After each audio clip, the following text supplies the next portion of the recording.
Hey everyone, welcome back to another quick and easy crypto tutorial.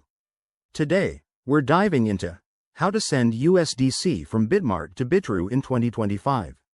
If you're into crypto, you know how important it is to move your assets smoothly between exchanges, especially with USDC being a stablecoin that's super reliable for transactions.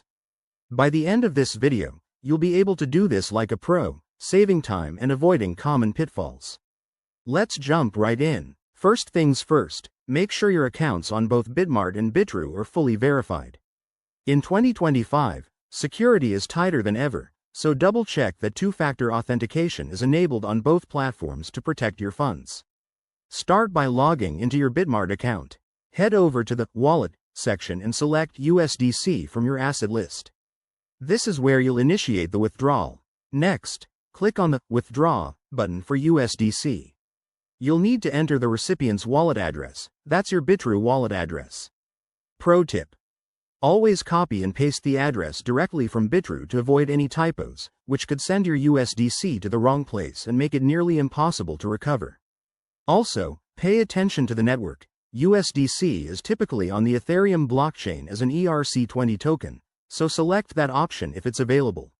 Now, enter the amount you want to send. Remember, there might be network fees in 2025, so check the estimated fees beforehand to ensure you're not sending more than you intend. Once everything looks good, hit Confirm, and you'll likely need to approve the transaction via email or your authenticator app. Sit tight while the transfer processes. It usually takes a few minutes, but could be longer depending on network congestion. After that, hop over to your Bitrue account and check your wallet. You should see the USDC deposited soon. If it doesn't show up, don't panic. Just wait a bit and use the support chat if needed. One last thing. Always start with a small test transfer if you're new to this, to make sure everything works smoothly. There you have it. Sending USDC from Bitmart to Bitrue in 2025 is straightforward once you know the steps. If you found this helpful, give this video a thumbs up, subscribe for more crypto tips, and drop your questions in the comments. Stay safe out there in the crypto world. See you next time.